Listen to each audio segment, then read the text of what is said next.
شما بگید. ما برای خاکسپاری نیامدیم، اینجا مجلس خاکسپاری نیست. ما آقا را امانت و آسمان می سپاریم. اینجا مجلس قیام لله. ما برای خونخواهی آمدیم. ما منتقمیم. دست تو بگیر بالا. بر اون کسی که هم کرد لعنت، بر اونی که زد لعنت، قاتلینش لعنت. انتقام بگیرید، ما انتقام بگیرید. دست تو بگیر بالا.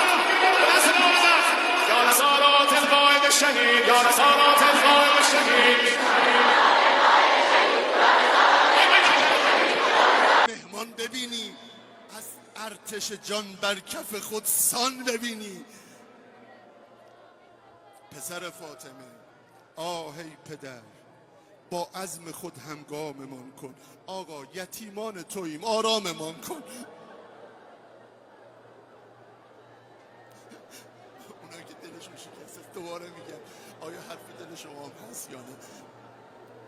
آهی پدر، با عزم خود همگاممان کن. آقا یتیمان توییم، آراممان کن. ای مهربان، این بغض راه شعر بسته است. ببخشید، زخم دل همه شما تازه میشه. ای مهربان، این بغض راه شعر بسته است. آقا شنیدم استخوان‌هایت شکسته است.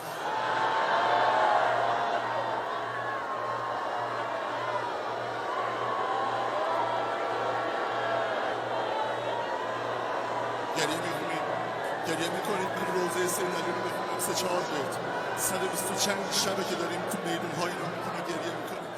صبح ما، اون صبح لعنتی، صبح ما با غروب توأم شد. رمضان ناگهان محرم شد. شمر پنجه به روی ماه کشید. کار آقا به قتلگاه کشید.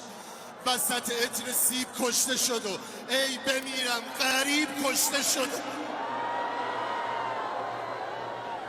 گریه کنای سید علی به چشم صدیقه طاهر